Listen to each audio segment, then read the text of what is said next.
conventional nutrition and conventional medicine. It didn't work for me. I grew up hearing that whole wheat is good for you.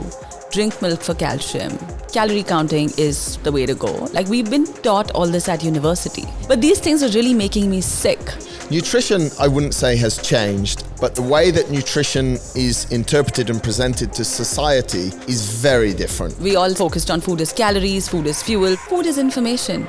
When I eat, I wake up in the morning and I have 2 dates or say an apple or a banana versus a teaspoon of ghee, butter or coconut oil. These 2 things are giving a very different set of information to my body. Apples, banana or carbs are going to make my blood sugar go up, and then my whole body and my mind and all of that will perform very differently versus a teaspoon of grass-fed butter or ghee. It's keeping my insulin stable. I'm not going to be hungry. I'm going to be fuller for longer. I burn fat. What are some of the major differences when it comes to food for a male and a female? Men and women are very, very different. You all have a 24-hour testosterone cycle. We have a 28-day cycle. But there are these bits where you can actually tune into what your body really needs. And when you do that, then you realize, oh, I feel so much better because I had dinner last night at 5:30. I slept better. When we have a late dinner or a heavy dinner, cortisol and melatonin are competing with each other. Your cortisol goes up, melatonin comes down. You're not going to get sleep. And then guess what? I'm hungry at night. I need a snack. Hello, everybody, and welcome back to another episode of the InnerFight podcast. Thank you so much for being here. Maybe today's title caught your attention. Maybe you actually don't even read the title or the description, but you're just loyal and you come here anyway. And I thank you for that. Remember, if you do enjoy the podcast, please share it with someone that you also think may enjoy the podcast. And if you have a few minutes, whatever platform you listen to it on, please make a comment, rate, review, do whatever you like to do. And if you just listen and don't do any of that, that's also fine. So what's it all about? What is smart eating? Are we eating what we should be eating? Are there certain things we can do outside of our food to increase our performance and to make us feel maybe just a little bit better? And the big part of today's show is the difference food has on males and females. It's huge. Some know, some men know about it, some ladies don't know about it, and the other way around. And I think generally, both sexes probably need to know a little bit more about it. Recently, we've seen a lot more talk about the impact of nutrition around the female cycle and the way that females should or potentially try to eat at different times of the month based on what's going on in their body. For some females, it's a new learning process and something that definitely males need to get on board with. And who else to talk to about this topic than a good friend of ours who's been coming to us for over 10 years now. She recollects some of the, I'm not sure if they're the better moments or the worst moments with us during the show, but she has dealt with people in the region from her homeland and around the world on these issues for a number of years. She shares with us why she actually got into nutrition in the first place, which in itself is a super interesting story. This week's show announcement's very short, very sharp, or it might be a little bit longer. However, I think it will apply for a lot of people that listen around the world. One question that, or one comment that we hear a lot, especially from people through the show and also from people through social media, is that I would love to come and train with you guys there in Dubai. Whether it's endurance, whether it's in the gym, we hear it quite a lot. Well, you can't come and train in Dubai. However, for a few months now, over on the InnerFightWay.com, each week we have been putting up all of our programs. They're absolutely free. They've always been absolutely free and they'll continue to be free, don't worry. You can hop over to there on a weekly basis and you can see exactly what's happening across all of our programs. In the gym, specialty classes, mainline classes, kids program, outside of the gym, endurance programs, everything is there. Those of you that listen to the Monday show will be seeing at the start of every month a little bit of a wrap up of all of our programs and the plan for that month. But on a weekly basis, every Sunday evening, so you can grab it on a Sunday evening, or if you want on a Monday morning, whenever you want, you can see exactly the programs we are running here at InnerFight across the various silos, the various fitness options. I think that's pretty cool. That's this week's announcements. There are no big major events to worry about this weekend. However, Worry about your fitness, worry about your health, worry about the people close to you. Have a great weekend, have a great week. Thanks a lot for listening to the show. Let's get over to that. This is episode number 906 of the InnerFight podcast. Smart Eating with Rashi Chowdhury. No matter where you are in the world, thanks a lot for tuning in. Let's jump into today's show. Let's rock and roll. Rashi Chowdhury, my long-lost nutritionist. How are you? I'm good. Thanks for having me. 2000 and... I'll tell you. 11? I'll tell you. Will you? Evolve? Yeah. Evolve. Yeah. That's how long ago I know you. I think it was just you then and Danny. Oh, was it Danny? Right. No, and then one. Martin. Yeah. So Martin and me trained for a long time. You did. And then there was... Then there was Matt. What was the other gym? Engine. You came there for a bit. Yeah. You trained with Matt for a bit. I always have good memories of training you on... when the weekend was Friday, Saturday, you used to work Saturdays. And we used to train in Alcors at like 6 o'clock Saturday morning before you went to work. I used to do 6 a.m. and then I would come back for the 7 p.m. class. There was a phase in the middle. And... training with you is an experience I think everybody should have, because there was a time it was just you and me. Yeah. It was a one-on-one session, was an afternoon. And obviously we were training and I fell on the floor, like there was a break in the middle. And when I was trying to get up, I'm like, I don't know if my lungs are going to come up with me. I'm not sure.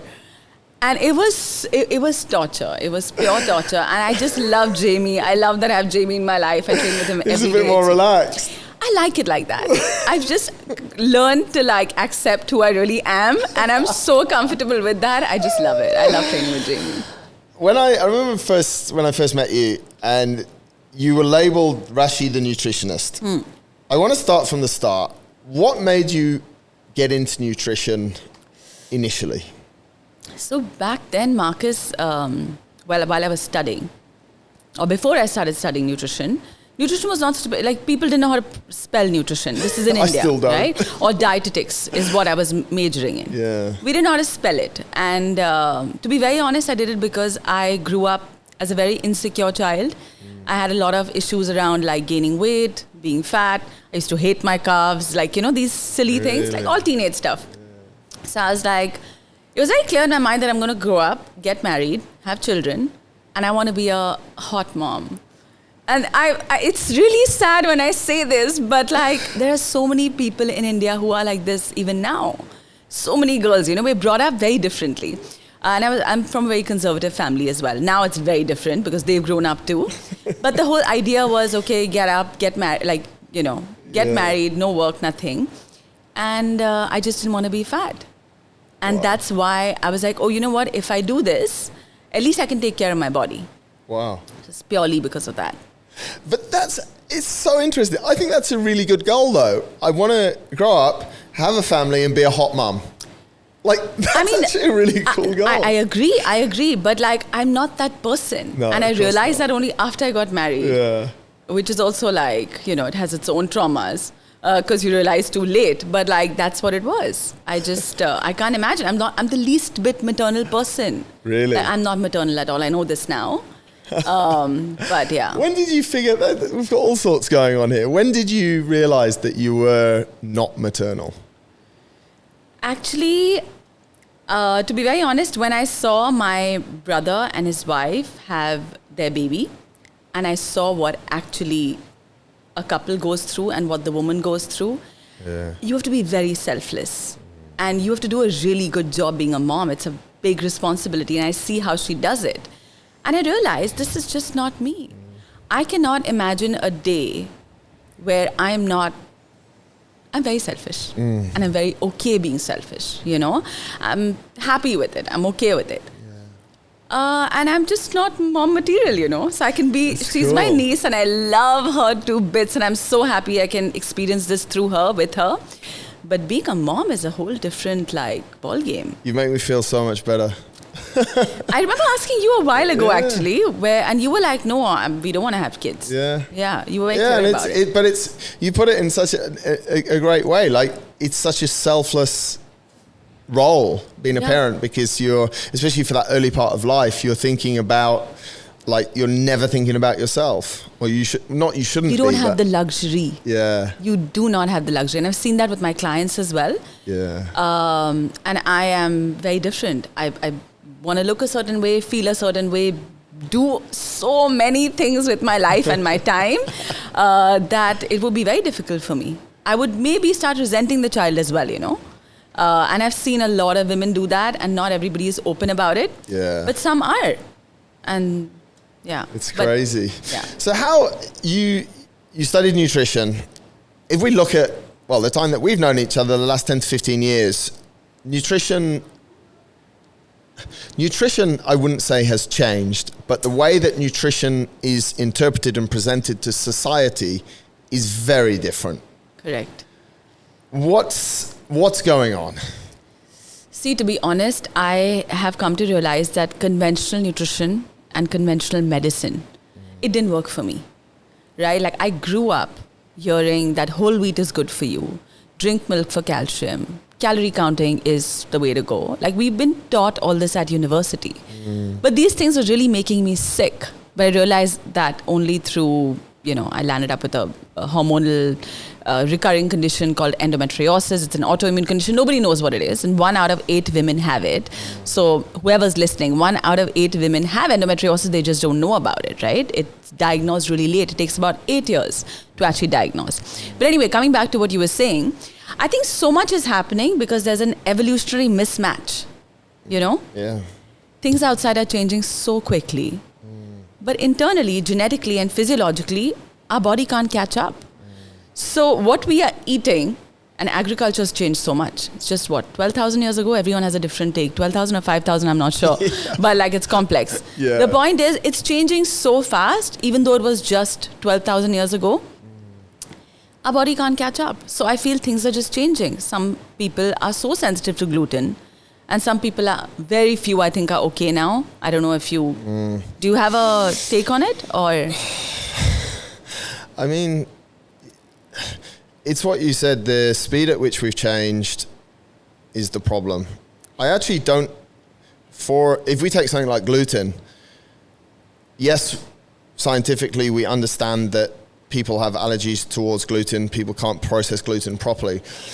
But I think I'm more thinking gluten is getting the bullet, whereas it's the other guys that are hanging around with gluten that actually are probably causing a lot of the damage. Agreed. But if you look at if I keep a strain of wheat grain under a microscope, and what it used to be 30 or 50 years ago, it's different. It's different. It should not be called, it's a hybrid variety. It should not be called wheat. And I'm not, again, I fully agree with you. It's not that wheat is the only, you can't villainize one thing, right? It's the gluten, it's the sugar, it's also a lifestyle. Yes. I am so proud of this, but I sleep at 9:30. Yeah. I'm out. I wake up at 4:30, I come and train here in the morning before I train with Jamie, and everything is so set. And I feel like I'm so much better because of all of these habits. And a lot of people are not doing major things, like just sleeping on time. Yeah. People just don't sleep well. So why is that? Why do people jump on the bandwagon and they go, okay, it's gluten, he's the bad guy, I'll take him out, and I'm now labeled, I'm gluten intolerant, so I've got a label, and just by not eating gluten, my whole life's going to be better. I think people love, we're extremists, right? We love quick fixes, don't we? Give me a magic bullet, give me a magic pill. Ozempic, oh my God. So all of this, right? People, we love quick fixes. We want to get out of our misery really fast. We don't like pain and suffering. And I think that's what it is. We've moved fast. Yeah. And you said it so clearly, it's taken thousands of years to get here, and then we've gone, it's basically 30 years, right? So the early 90s to today, the changes of, that's a great example that you used. If you looked at a strain of wheat, of gluten under a microscope 20 years ago, and you look at it now, it's going to be different. Completely different. So we know where we're at. We've moved too fast in the last 30 years. As someone who helps people on a food level and nutrition, how do we help? Like, we can't change what that gluten looks like under the microscope. We can't. For sure not. And it's only getting worse. So how do you help people these days? I think I always tell my clients, just control the controllables. What can you control? And trust me, there's a lot you can control, right? There's a lot. Let's start with just sleeping. Let's start with like early dinners. Like we can't do small things like just trying to eat dinner. Like even if you eat dinner 2 hours earlier than what your time, which I know is a stretch for so many people. Because again, I live by myself. Like my entire thing is like everything that I do, I'm in this bubble. Yeah. I've created my life like that. Not everyone has the luxury to do that. So I'm like, okay, if you leave. Do they? Or don't they? Sometimes I feel like I find it hard to look at life from other people's lenses. So I'm saying this. Having said that, I always feel like there's a choice. I believe there's a choice. Yeah. You've chosen. Oh, yes. You 100% have chosen. You're insane. We were talking about it before we started recording. You're insanely motivated. You're driven. You want to do this. You want to do that. Like I even said, you need to relax. You want to do this in all these different countries. Yeah. Now, if you didn't make the choices that you make to eat at 6, 7 p.m. so you can go to bed at 9 so you can wake up, you wouldn't feel, look and perform like you do. I definitely wouldn't perform this way. I know this because I know when I don't sleep well, I know how my body feels. Yeah. But this also requires some sense of like mindfulness. Yeah. You need to start doing that. And that's what I try and tell women. Like we were talking about this whole cycle syncing thing, right? Yeah. Like women can really tune into what their body needs at what time during the cycle. Men is very different, right? Men and women are very, very different. You all have a 24-hour testosterone cycle. We have a 28-day cycle, which is predominantly governed by progesterone and estrogen and all of that. But there are these bits where you can actually tune into what your body really needs. And when you do that, then you realize, I feel so much better because I had dinner last night at 5:30. I slept better. Because look, when we have a late dinner or a heavy dinner, your insulin is going to go up, right? Insulin goes up. Cortisol goes up, we know this. Cortisol and melatonin are competing with each other. Neither of them can be dominant at one time. So melatonin needs to be dominant at night. You're going to have a heavy meal, your cortisol goes up, melatonin comes down, you're not going to get sleep. And then guess what? I'm hungry at night, I need a snack. Yeah, what can I eat? And then on Instagram we have, let's do Greek yogurt, let's do It's carnage. It's quite interesting because the first port of call is probably, yes, we could eat better food, but we can't change. It's going to be a struggle to change the engineering of the food. It's been engineered. Yeah. Now, of course, we can try and shop organic. We can try.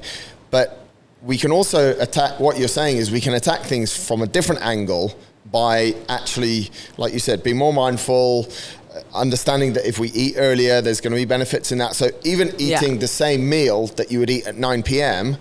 at 7 is actually going to be better for you. 100%. Yeah. It responds differently, right, in your body.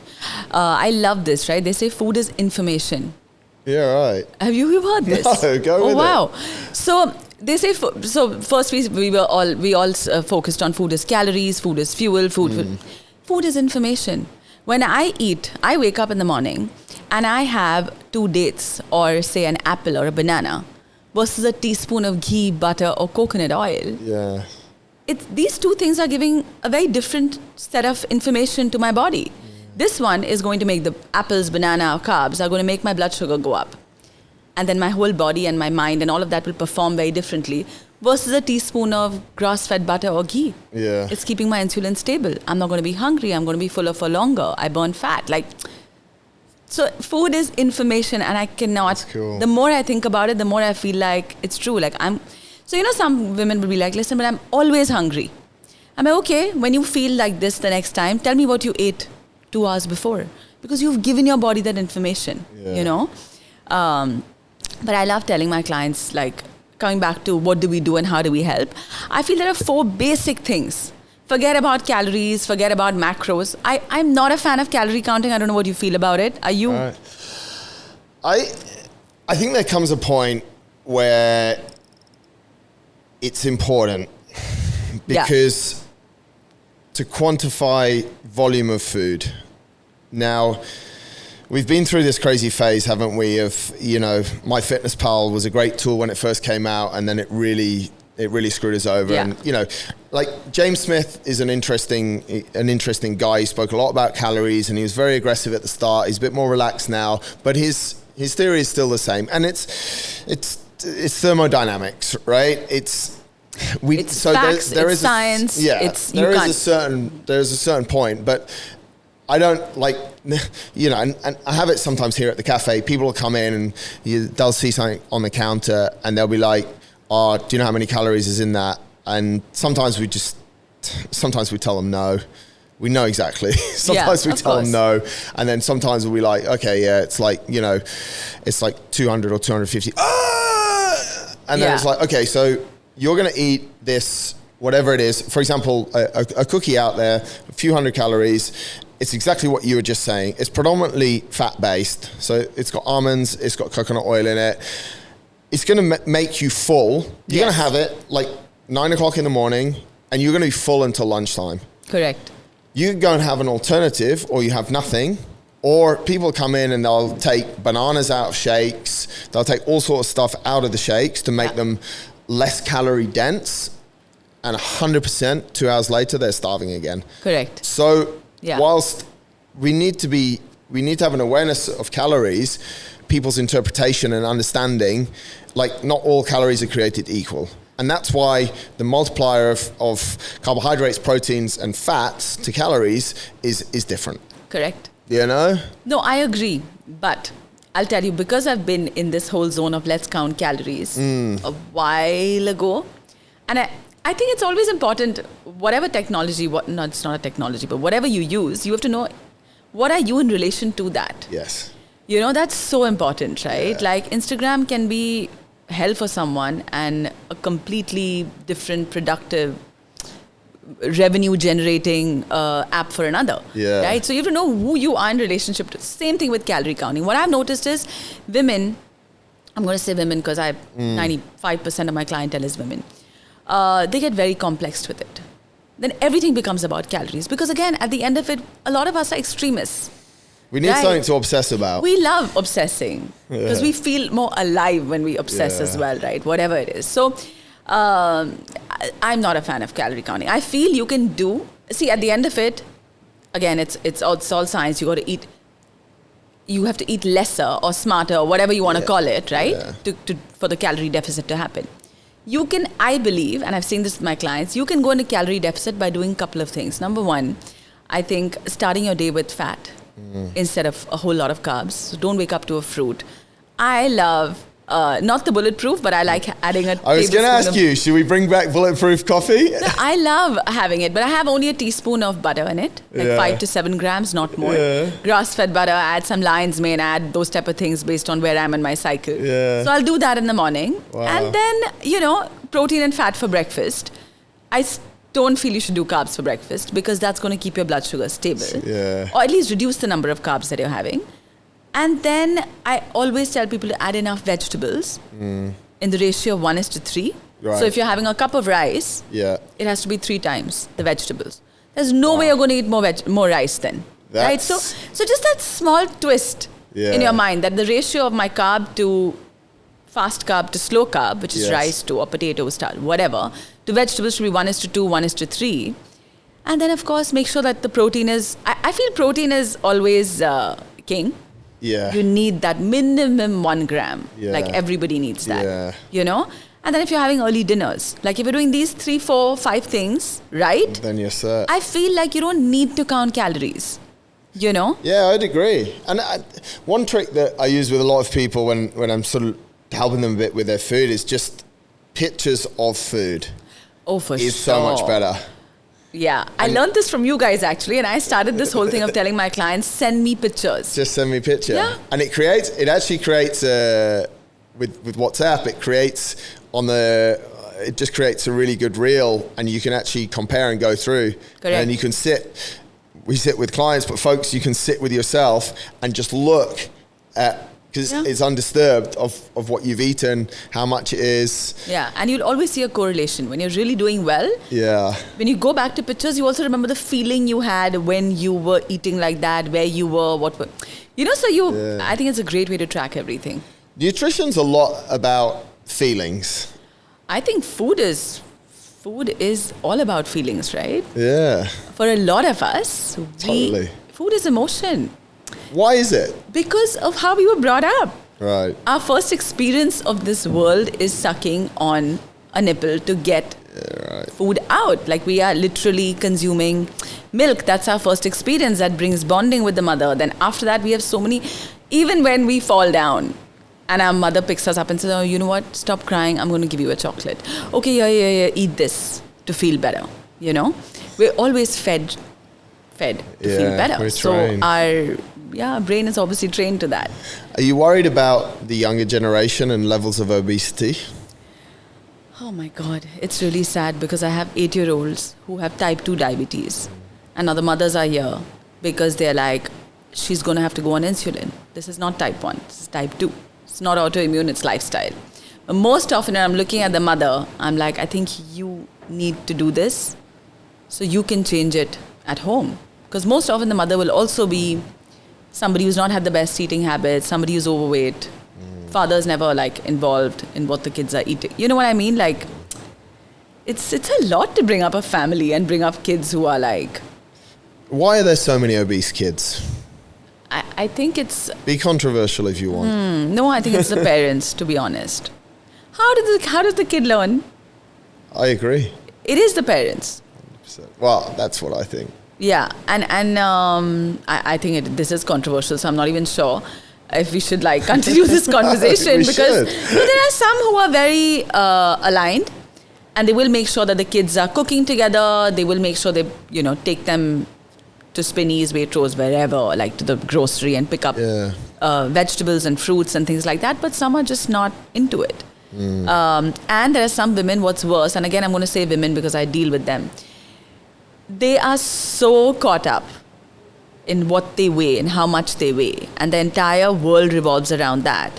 And the girls are learning exactly that. Their daughters are learning exactly that. And it has such a negative impact, right, on the way you feel about yourself, your self-worth, self-esteem. And then these are the little girls who grow up and have the worst toxic relationships, and they have They're almost subconsciously inheriting eating disorders because of the way that parents are behaving. And eating disorders, eventually the way you eat and the way you feel about yourself and the food, the relationship that you have with your food will have an impact on all the other relationships you have around you. 100%. Yeah. Let's talk a little bit. You mentioned it before, and I think it's super interesting because definitely guys don't realize how food impacts females different to the way it impacts males. Yeah. And sadly as well, I think a lot of females don't really understand that it's different for males and females. Yeah. And it's largely based around what you said, around the female cycle. Talk to us about what are some of the major differences for when it comes to food for a male and a female? So let's start with body composition, right? That's the basic one. For men, 10 to 20 is, I think, normal whenever we do our body fat analysis. And for women, it's 18 to 28 percent body fat percentage. So women are supposed to have, that's our normal, 10% more. Why do women carry more body fat? So we need to, because we are, at a primal level, we are supposed to procreate and have babies and breastfeed for 1.5 years. And that requires a lot of energy. And we know, right? You said the multiplication of it's into 9.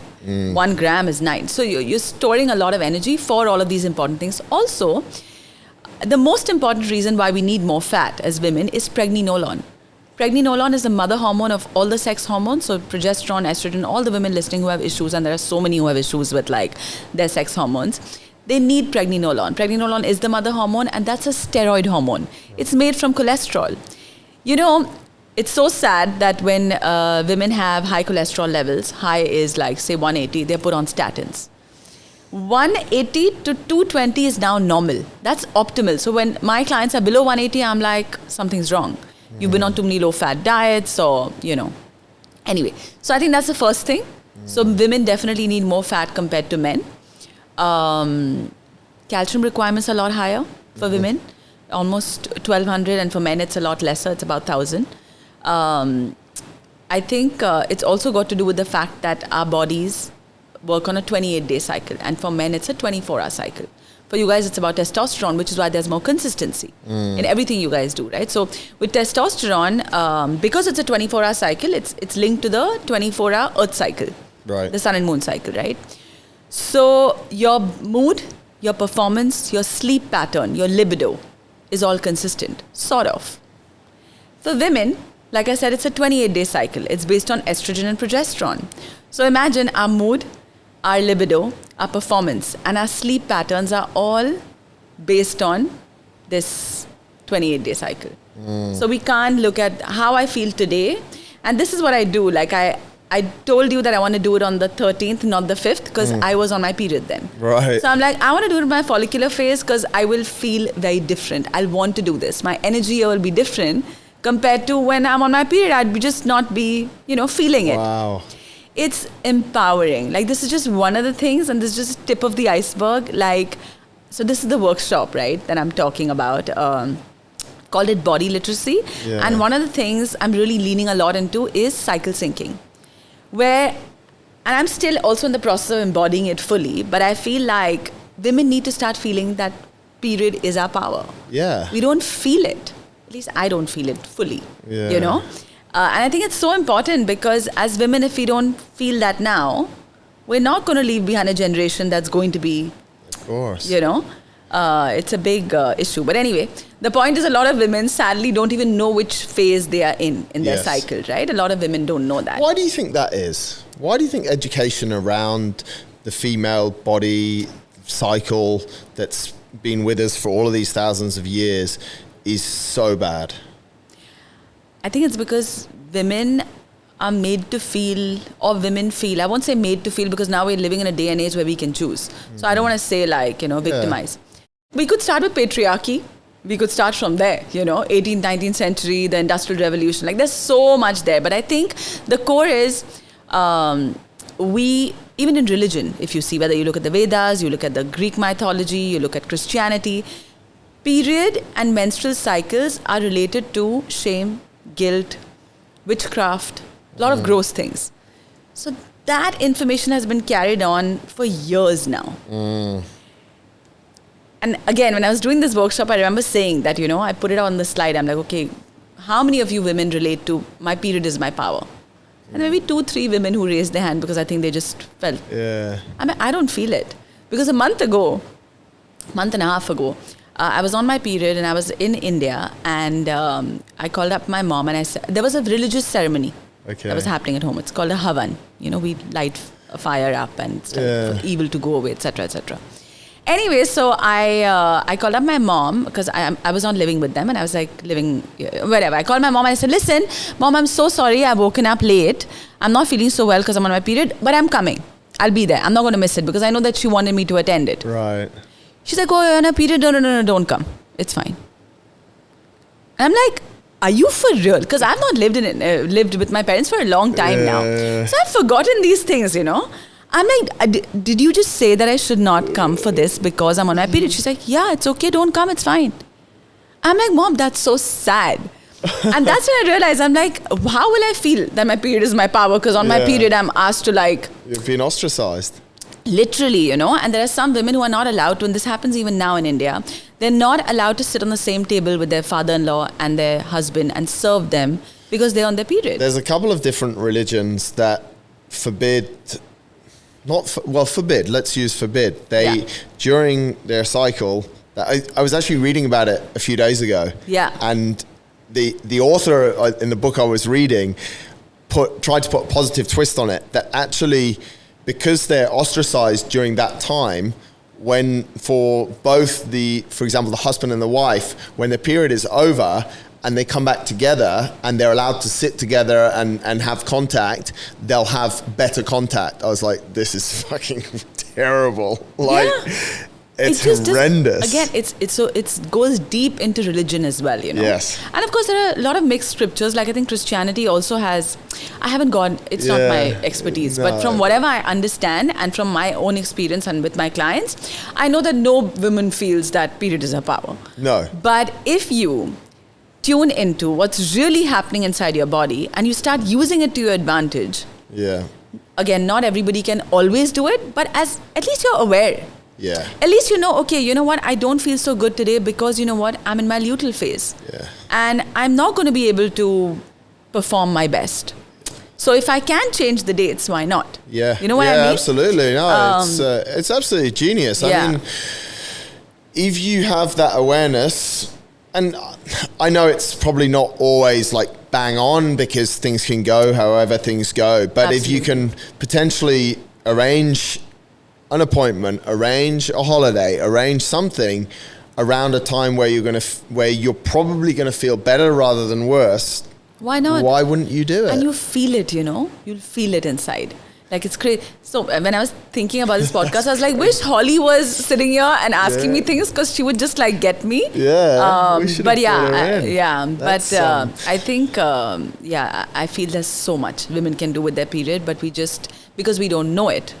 First thing is you don't even know which cycle you're in. Like, I mean, which phase you're in. There's something, I went through these stats a few years ago. I'm not up to date now, but there's something like a ridiculous percentage of people, ladies, that have no idea where they're at. Not at all. Firstly, so many women have irregular periods because PCOS is so common, right? Yeah. You know about PCOS. Yeah. It's so common. So a lot of women have irregular cycles. And the ones who do have a regular one just don't know where they are. So how would they even process the fact that, our brain waves change Yes. throughout our cycle. Yes. And when our brain waves are changing and the frequency is changing, imagine the kind of things that we do Fully carnage. or that we can do Let's go back to food then. How do you change? Let's keep it with you. How do you change the way that you eat over that 28 days? What are some of the things that will be different? Which days do you have the cookies on? Oh, for sure. Like when I'm on my period. Really? Now I fully allow myself. But again, I'm not. I'm in a much better place now. I started, I think, again with you guys about I don't know how many months ago, maybe 8-9 months ago. I can't remember. But since then, I've been really much better. I was in a very bad place. So I landed up with perimenopause. I don't know if you're familiar. Yeah. But all the women watching who are above 35 are in perimenopause. Whether they want to accept it or not, it's happening. It's a transition phase. Yeah. And that happens, right? So anyways, coming back to this, the whole changing my food, right? I've always been a healthy eater. But the last 8 months since I started training as well, I've really started to use cycle syncing in my life. So during my menstruation phase, I will eat more carbs, specifically sweet potato. I'm mostly paleo-ish now. Right. I don't really do that much grain once in a while. So during my period, I'll do a nice bone broth with rice. Yeah. You still do happy? No, we were actually talking about Happy. Are they still around? Yeah, they are. Are they? Yeah. I still think that they had the best bone broth. We used to sell it at the gym, remember? Exactly. That's how I found out about that. Yeah. So I still have that. So I still have my rice. They have coconut rice, which is just so comforting with bone broth.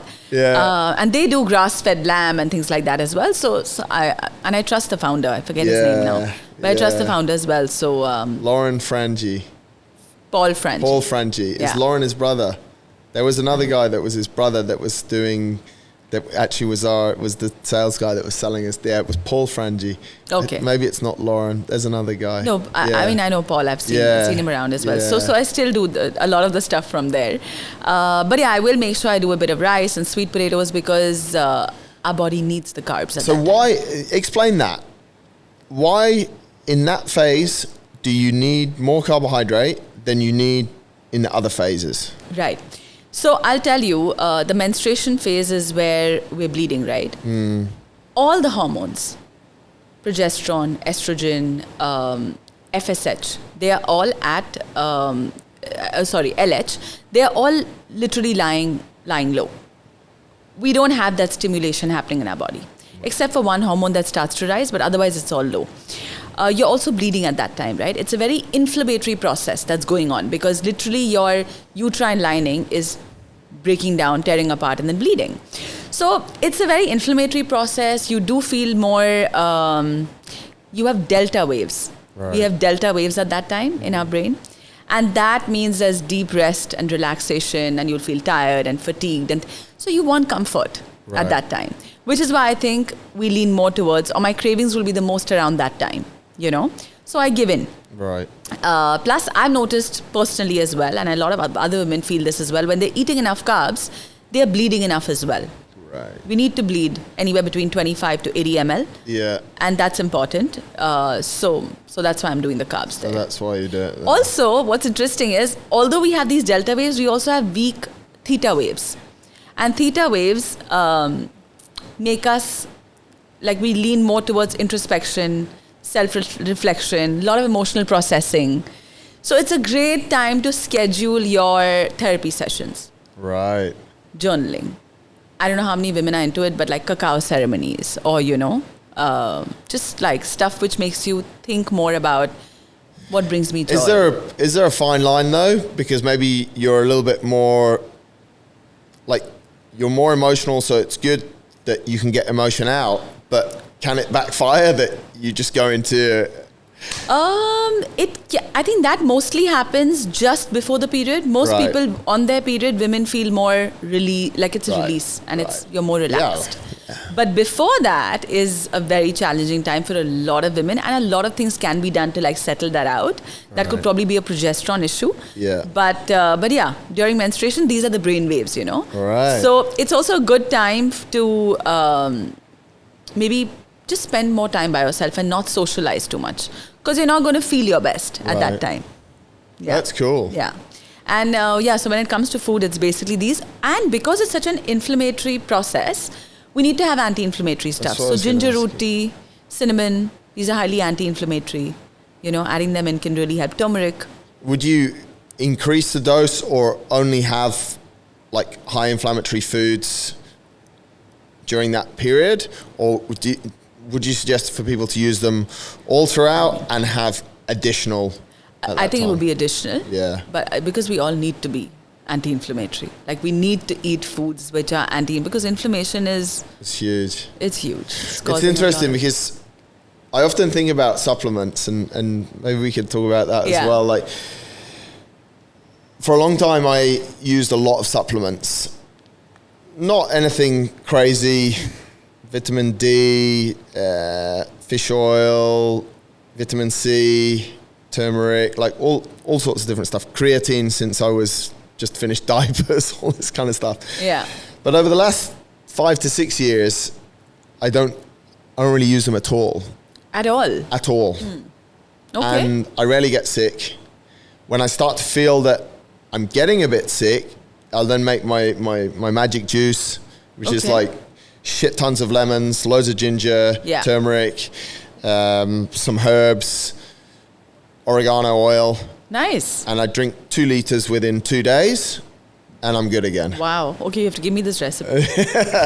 It's but what I'm sort of trying to get to is if we're eating a good diet and we're not getting sick, we're not having ups and downs, just generally as humans, where's the, like, supplementation is to replace something that we're not getting. So where's the fine line?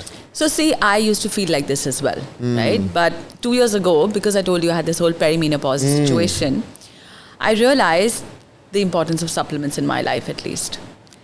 Game changers. Yeah. Look, I went to the doctor. I went to 3 different doctors, okay? And these gynecologists... Doctors going to doctors. No, I mean, I'm not a doctor, but, you know, So I'm sitting in front of them, feeling absolutely helpless because I gained weight. I'm bleeding so much. I'm getting 2 periods a month. I'm like, I have rosacea, like full blown. Like, it was really bad. And these women are like, listen, you're in perimenopause. You're going to menopause early because you have this condition of endometriosis. So you're going to have early menopause and it's done. Like, no as much as we hate our period, we want to keep menstruating. After a point, you realize that it's really important, you know. Yeah.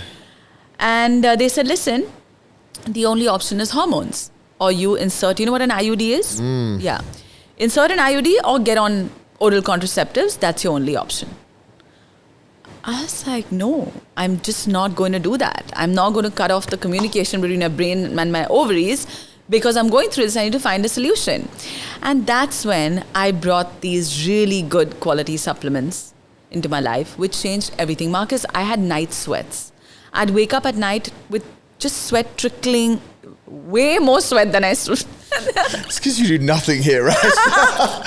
Just come and relax. No, I'm very happy with what I do. I know you wouldn't be, but I love the stuff I'm doing with you. Anyway, so what supplements did you start taking? So I did a combination of a lot of things. I did Vitex, which is chaste berry. Now these are all progesterone and estrogen mimickers. Yes. You know, and I feel that's what my body needed because again, supplements will not work if the rest 95% is not working. That's and you're really good going with all of the other stuff. Having said that, our topsoil is depleted, Marcus, globally. And there's an evolutionary mismatch. You've been watching, what's his name? He started banging on about this. He's an Indian guy, Sadhguru. The guy that was on Rogan talking about topsoil. I'll send it to you. Anyone who hasn't seen it, go and watch it on Rogan. Anyway, really? But the topsoil thing is... globally the topsoil is, yeah. And the evolutionary mismatch. Yeah. Genetically, we're not, and physiologically, we're not advancing as fast as everything outside. So our body can't take it, so we need this. This is what I feel, because your HPA axis, which is like your nervous system, which responds to stress. Yes. Right? It's disrupted. It's naturally disruptive, and we're voluntarily disrupting it as well. Yeah, because we're not relaxing when we've got all the signs to relax. Yeah, we're supposed to really. Yeah, we're just not doing that. Yeah, Holly started taking quite a few because she had the same. Yeah, those night sweats and I mean, there's a lot of ladies that I work with or get the chance to speak to. You know, which is cool. I think. This is definitely something that's changed. Maybe because I'm a little bit older, but maybe because of what we said before, it's not taboo to talk about these things, but it's just people should talk about it. But even 10 years ago, people didn't really talk too much about stuff. Yeah, of course. You know? Yeah. So females, perimenopause, supplements, what's your go-to? Because then I can go home and compare to what's on the kitchen bench and make sure she's taking all the right stuff. Yeah, she and me have had a very long conversation about this, and I love seeing Holly, by the way. So many times I'm looking at her and I'm just like, wow. Like there are times I want to tell my clients, you guys need to come to this gym to see what's possible, because we don't even know that it's possible. I forget her name now, and I keep asking Jamie. So I came here when you guys just started, and I'd seen a bunch of people, all new faces. Yeah. And then I bounced. Yeah. Because of like whatever I was going through with work. Then I came back just a couple of months ago, and I've seen one of the women. I forget her name. I don't know her name. I've seen one of them, and what a transformation. And I'm doing what I'm doing, and I see her climbing these ropes, and I know that she's much older than me, and I'm just like, wow, this is so inspiring. I'm not there at all, and I'm not in that place in my life right now where I want to push myself too much with my workouts. But it's just so much fun to see this, and Holly has stayed the same. Look at her. But it's her trick. It's funny because I think about Holly a lot, and obviously the phase of life. Like Holly's 48 this year, and I think about it, and because she also was having a tough time, and those that have listened to the show before probably have heard it. But in 2005, 2006, she was having a lot of inflammation when she was flying, and that's when we started eating paleo. Yeah. And then 2016, she just got to a point, I can't fly anymore. And as soon as she started being here, sleeping 8, sometimes 9 hours a night, I mean, we always eat good. There's no other, and obviously when perimenopause comes, there's certain things within the diet that even if you have a super good diet, Yeah. you're still lacking in certain areas. Exactly. Which is where I feel the supplements changed it for me. Yeah. And that's why I started believing so much in supplements, and now I take quite a few of them. Do you? I do, actually. I take like 20 supplements a day. Really? Almost. But like really good ones, you know. Like I know that the potency is perfect, the quality is perfect, all third party tested. Yeah. Because I see a difference. Now, somebody who comes to me for the first session and they're eating burgers and pizzas and God knows, I'm not going to talk supplements to them. Yeah, for sure. It's like, let's fix the basics, you know. Yeah. If someone like me comes to me saying I have night sweats, I know exactly what to do. Yeah. I know where she's struggling. I know that her body is in perimenopause, progesterone and estrogen are going down, and we just need to use mimickers instead of putting an IUD up her vagina. Like, what is this, you know? Yeah, It's just it's a bit hectic. HRT is on the rise? Yeah. Or is it going out of fashion? No, it's not going. I don't think it's going out of fashion. A lot of people, again, who are not aware. When you go to a doctor because you feel how you feel, you're so vulnerable. If I didn't know all the things I know, I would have probably gone for it. And they were so confident. I left the room. She said, oh, by the way, come here. Here's a pamphlet. I know you'll need it. You'll come back. Just take it. And I'm standing there already upset because I'm like, shit, I don't know what's happening with my body, you know. Wow. But now I'm look back and I'm like, I'm having so much alcohol. I was in a relationship. I started having a lot of alcohol. I was traveling a lot. And my body's not used to that. Really? So I knew what all had happened. Plus, I had lost this whole business. Like, it was just too much stress. My adrenals were probably running on empty, which is why all of that was happening, you know. So it must be quite... I think maybe it's split. Maybe half the population, be it male or female, they want to go into a doctor's surgery and they want to leave with, be it HRT, be it whatever it is. Okay, I can now take this, and that guy who I trust because they're a doctor said it's going to make me better. But then there's the other side of the population, like you, that's like, I'm not too sure. Yeah. I don't really want to... As you said, I don't really want to have something stuck up my vagina, like to cut off signals that are natural signals. Absolutely. They'll go when they go. At some point, I will hit menopause. Yeah. You know, so I wanted, unless there are some women who are bleeding so much and they have anemia and that's a big scare, and then you have to. But again, did you not fix the basics? Yeah. Don't pick those because those are exogenous hormones. They're not bioidentical. It's not progesterone. You're taking progestin when you have an OCP, you know. Yeah.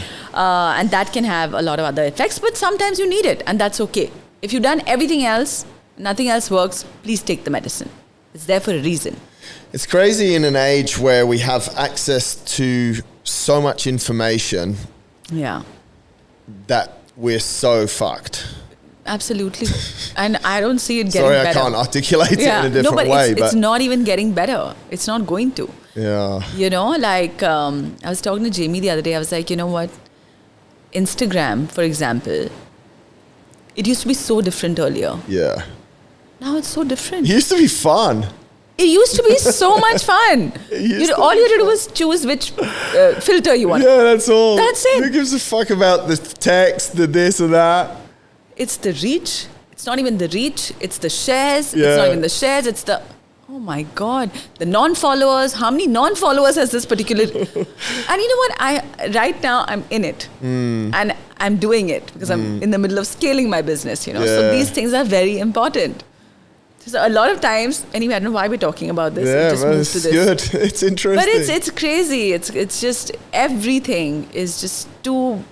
Which is why I was talking to my therapist yesterday. I'm like 20, 30 and that's it. After that, I cannot. You'll relax a bit? I really want to because I want to know what's in me apart from work because I know myself, like my identity is so tied into my work.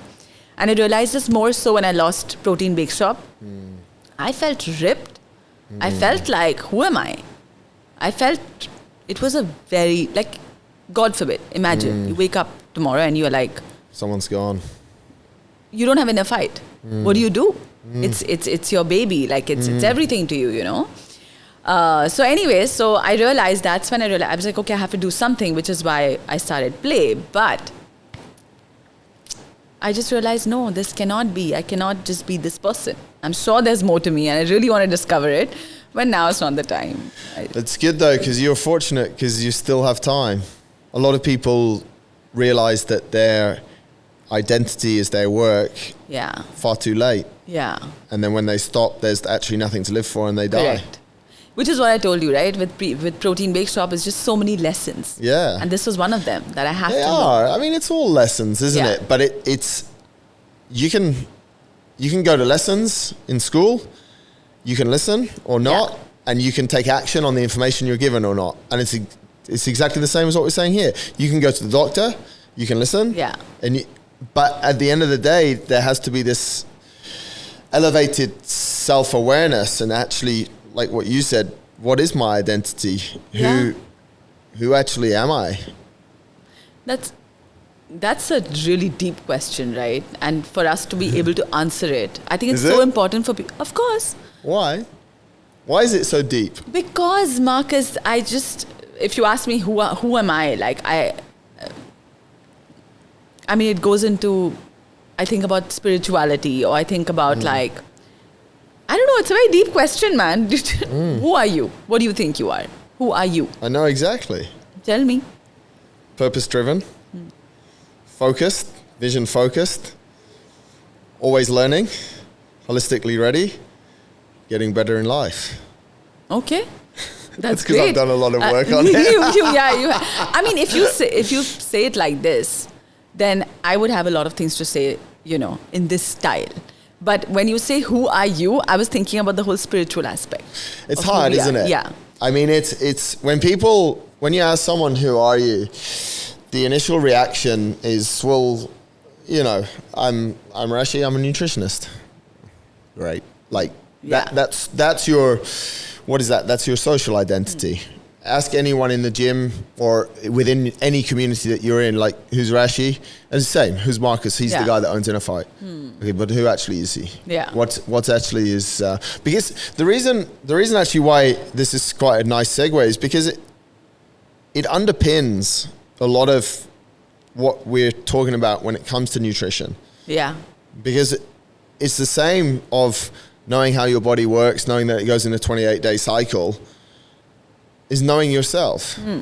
And if you put now for some people, you can go straight and have open heart surgery and try and understand who they are. And other people need to, exactly what you said, they need to get focused on having dinner 2 hours earlier. Yeah. Like that for them is open heart surgery at the moment. Correct. But once we get the link closer between actually what's our core identity, then I believe that eating better, understanding more about, if you're a female, your cycle, if you're a male, actually, like if you're a male, you've got as much to learn as females do about females and also about males. Yeah. Like, why do you as a male feel the way you feel? Why do you get angry? All of it, I think all of it actually comes back to who you are. Yeah, it has to. But a lot of times people reach that place and they realize, I don't like myself, and then what do you do? Then there's a lot of change. You are, but you can... Which is great, right? It's so important to be aware, even if there are bits of you that you do not like or that you do not agree with, or those are not the values you want to live by, you always have a way to change it. But till you don't know that, how would you? And it's the same in food, because like you said, food is emotional. Yeah. It's like, okay, I've eaten that burger. Do you think food is emotional, like for you? I loved how you explained it. Like, because that connection to the mother, yes, it is. Yeah. Am I emotional about food? If you don't give me food, I'll get pretty emotional. Yes. But yeah. Like, I think we naturally use food with emotion. So, okay, you did great at school. It doesn't have to be McDonald's. Yeah. But it could be like, we'll have a nice meal, and like Holly and I, we have emotion through food, but a nice meal, she'll cook something super nice. Yeah. And you guys connect over. And there's connection. Correct. So yes, all round it is, but I don't ever feel, I'm having a shit day. let's have an ice cream. So you have a good relationship with food. You don't Like have a good bad emotion towards food. Yeah. But I think that's also because you go through a journey of understanding the importance of not only food, but timings of food, nutrients, what promotes inflammation, what reduces inflammation, what makes me go faster, what makes me go slower. Yeah.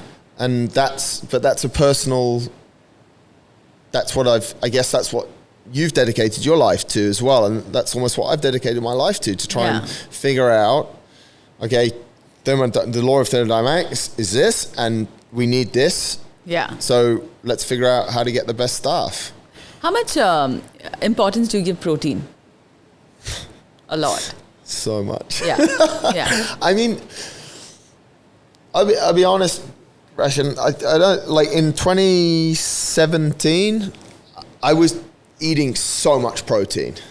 Like I would have 500 grams steak twice a day. Like that's a kilo of red meat a day. Yeah. And of course, it plays havoc with the gut eventually because you're just putting so much strain on your digestive enzymes. And I was taking digestive enzymes just so you could digest the meat. That's insane. It's insane. That is insane. But I was training a lot, and I've got all these different excuses. It was wrong, and I wasn't in bad shape with it. But I got to a point where it's actually too much. And how did you realize? What were the symptoms where you felt like it's too much? My stomach was sore. Sore? It was sore. Oh, Going to the bathroom was sore.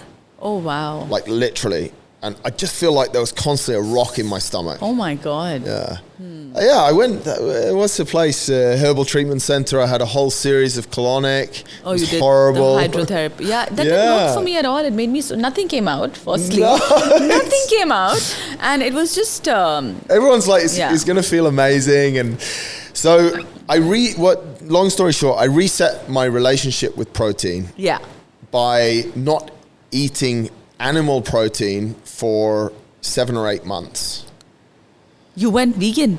I wasn't fully vegan. I was vegetarian for about 8 months, but I also did some more tests, and because of the way the intolerance test goes, eggs were out, blah, blah, blah, blah, blah. And some of the stuff that wanted to come back in, like I wasn't eating dairy, like I don't eat dairy per se. Yeah. So yeah, it was for a while, I guess for a few months, it was pretty much vegan, but not by design. Just because I'd eaten paleo. Yeah. So I managed to reset my relationship with, if you put a kilo of ribeye or fillet in front of me, I'll eat the whole thing. Yeah. Like I can do that. It's not emotional. I just fucking love it. And but now, and it's actually one of the biggest things, one of the biggest issues that I see with people, protein levels, and also the quality of protein that people are eating. Yeah, is really horrendous. It's really shitty. Now everyone says that protein is expensive, and it is if you compare it to the new processed protein that's in the market. Yeah. But like fillet steak's always been 150 something dirhams a kilo. Or a few years ago it was like 120, and because of inflation and the way the world is, it's now 180. Yeah. Like, so it's not rising, but now you get burgers in the frozen section which are like 10 dirhams for 4, and it's called protein and it's written on it 40 grams of protein. We're having a problem. So I think it can lead to a whole lot of inflammation, right? If you're having too much protein. And that's the other thing that does actually worry me a lot. The source of the animal. I think you always weigh pros and cons. You can't always get organic. But some people genuinely can't tolerate lentils. Yes. So then I'm like, okay, eat chicken or fish, even if it's not organic, you'll do better. You will get better because lentils are going to digest incompletely. Yeah. Right. And that's the problem I have. The other sources of protein, and that's why I couldn't be vegetarian or vegan ongoing, because digestion and gas from lentils and beans is horrendous. Yeah. So we do the gut cleanse. I do the gut cleanse with a lot of people. Every month we have almost 500 people doing the gut cleanse with us. And it's insane how many are sensitive to lentils and just didn't know it. How many have issues with gas, bloating, IBS because of lentils. But Wow. Just for everyone listening, anyone who has this problem with lentils, right? But you can actually soak it overnight. Yeah. Water, apple cider vinegar, cook it with ginger, asafoetida, and then have it, and you'll be a lot better. Yeah. Or the smaller the lentil, the easier to digest on your Digest gut it. compared to the hummus and the big chickpeas. Yeah, I wonder a lot with, that's what I find super interesting to look at how, we spoke about it before with religions, how different religions and different sort of communities within countries actually prepare food. And I was reading something recently actually more about, because the way that Japanese eat is super interesting, right? Yeah. The number of ingredients and the Combinations. The combinations. So they say that they eat in triangles. So every mouthful must have a triangle. So you can't just have a bit of steak. You have to combine it with two other things that are on your plate. Every bite. Every mouthful. Wow. Yeah. That's so interesting, right? And the number of nutrients, like there was a thing, a guy in the UK, a Dr. Tim Spector, I think he's called, came out last year and talked about like, make sure you have 30 different ingredients a week. Now the Japanese basically double that, and they're having like 60 different ingredients, which is... It's called the microbiome mush. That's it. Have you seen? Yeah. I've been wanting to do it since a long time, but somehow I just haven't. It's a lot of... How many ingredients do you think you get in your diet a week? You know, I am not the best at microbiome diversity only because I love eating the same thing again and again. I'm the same. I love eating the same thing. So there'll be eggs, avo every day. Really? There'll be either the lamb chops from this guy, Happy, almost 3 times a week maybe, or twice a week. Yeah. Chicken, fish, same, So I'm not which is why I want to do the microbiome mush, because I'm like, let's just start with that. It seems easy. But yeah, somehow. See, Holly's really good with it. We have, like, when she's here and when she's away, there's so much different. Like, when she's away, I'll eat the same thing. Like, it's super healthy, but I'll eat the same thing. When she comes back, it's like we're back up to like 30, 40 different ingredients. That's so nice. Yeah, I'm just, I'm bad at this. Rash, we could talk all day, but I've taken an hour of your time. It's super informative. I think the more education around it, tell people you've got all sorts of different stuff. There's a female workshop happening this weekend. Next weekend, 26th. Right. But yeah, I mean, people can find me on Rashi Chowdhury, at Rashi Chowdhury on Instagram. That's the best thing, right? All the stuff that I do is everything. Yeah, it's cool. Yeah. I'm super excited. I appreciate you and everything you've done for people, because I know a lot of the people, you've actually sent us a lot of people as well. Oh, really? Yeah. I'm so glad. I'm so glad. But I want to send you a lot more, because I think so many of us need this mindset. And I think the most important thing for me would be if I could get more women here to come and see what's possible. Because when I'm standing there and doing my deadlifts, but seeing someone else climbing a rope who's way older than me, I just love it. Cool. I'm just like, wow, this is possible, Amazing. So thank you for that. Thank you for creating everything you have. No, thank you. Awesome. Guys, thanks a lot for listening, and be careful what you eat. She's watching.